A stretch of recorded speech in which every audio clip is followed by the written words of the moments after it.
Welcome. My name is John Goldberg, and today I'm going to be talking about the Introduction to Business textbook from OpenStax, Chapter 12, which is about distributing and promoting products and services. And what I do at the beginning of each chapter is to talk about the objectives of the chapter, and that's what I'm going to be doing right now. So here are the learning objectives from the chapter.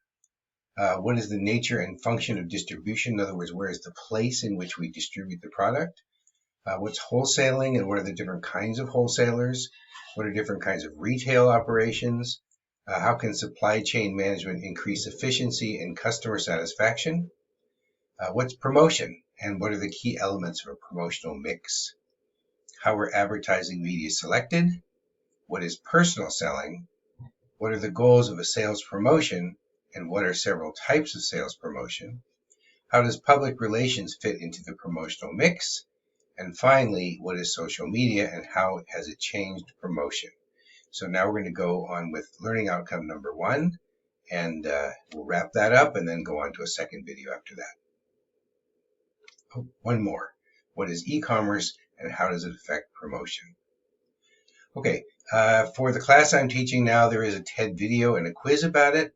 This is the one, but we won't be doing that here in this video. So outcome number 1, what is the nature and function of distribution or the place in which we distribute?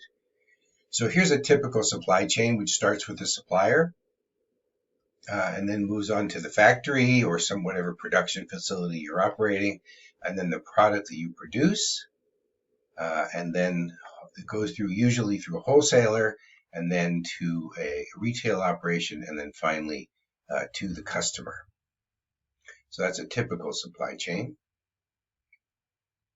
So there are consumer products channels. I'm afraid this might be getting cut off on the side. I hope it's not. There's consumer product channels that go from the manufacturer through all those different steps to the consumer. But in the industrial products channels, there are generally speaking fewer steps because they're buying larger quantities and they don't necessarily need to go through so many middle people.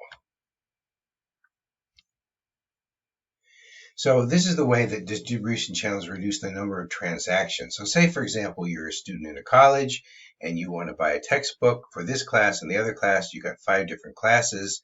And the thing is that suppose they're all published by 5 different publishers. Well, then you go and make a transaction with 5 different publishers. And if there are 4 students doing it, there's 20 different transactions, not very efficient. So if you have some kind of a bookstore in between, whether it's a physical bookstore, at the college or an online bookstore, that just cuts way down the number of transactions, makes it a simpler, more efficient process, as you can see. Okay, we're going to talk about different kind of marketing intermediaries that make up a distribution channel. So there's agents or brokers, which we'll get to in a little while. Then there's industrial distributors who buy industrial products in bulk from a manufacturer, and then they supply them to businesses that then use them for production. Also wholesalers, who we'll talk about more later, and retailers. So how do channels reduce the number of transactions? That is the question I want you to think about as we went over that with the different students and the textbooks, but just think about how that works in other areas, other business environments. Okay, so that's the end of this video. We'll end it up and we'll come back with objective 2 in the next video.